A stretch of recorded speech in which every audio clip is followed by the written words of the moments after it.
Water Mami, you ada video penuh 1 jam. Dia ada beli video tapi semua separate. Kena stop-stop. Betul kan? Ya, betul. Setiap satu video lebih kurang 3 hingga 5 minit, korang mesti kena stop sekejap-sekejap. Dan kenapa video ni I buat dia stop-stop? Sebab semua orang punya keadaan badan tak sama. Ada orang ada orang masalah, ada orang leher, ada orang kaki. So senaman saya kan full set 15 video ini. Kenapa dia stop-stop? Okey, pertama sekali I nak korang rehat selepas satu step. Rehat 5 saat, 10 saat macam ni. Mesti kena rehat. You tak boleh you buat sampai non-stop lagi, badan you beban je lagi kurang. Lagilah penat, lagi tu penat yang beban, penat yang tak berkesan, you faham tak? So ini senaman yang I buat stop-stop ini sengaja bagi korang rehat, lap-lap peluh, lepas tu minum-minum air macam tu. So rehat 5 hingga 10 saat setiap satu step. Yang kedua, kenapa I buat stop-stop ni? Sebab semua orang tak sama.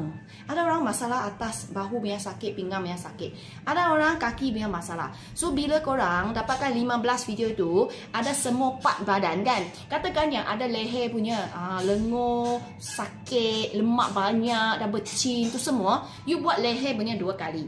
Perut buncit, pinggang besar, you buat ikan duyung punya senaman 2 kali. So you boleh replay and buat sekali lagi. So ini 15 video untuk korang yang ada masalah certain part, you boleh buat 2 kali. Macam you punya kaki lemah kan, bila kita sampai de kaki punya step, you buat lagi 1 kali. Macam ni you lagi nampak hasil dalam masa 2 minggu.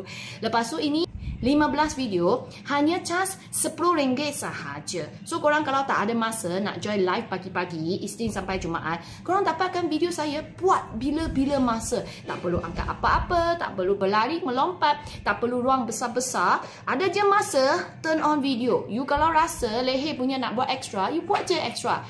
Atas punya you nak buat extra, even you duduk pun boleh buat bahagian atas. So jadi dia tak ada halangan untuk korang buat senaman. So siapa lagi belum beli video Water Mami, cepat pergi order. I ada 3 set video yang korang boleh dapatkan dekat Wasabi ataupun Telegram nombor ini. Korang bagi tahu dia you nak beli video senaman. Saya ada 3 set senaman. Setiap satu set ada 15 video. Semua set ini dah siap satu badan. Kurus, cantik, sihat, kempis, perut. So ingat kawan-kawan, setiap satu step enjoy. Tak perlu paksa, tak perlu laju sangat, tak perlu tak henti langsung. Enjoy the step, enjoy the perubahan, enjoy the process. Kalau korang konsisten 2 minggu, santai-santai buat, korang pun akan dapat hasil. So besok Water Mami cuti kan, Sabtu Ahad. Korang teruskan semangat. Kenapa? Sebab belum capai target. Yang capai target, relax.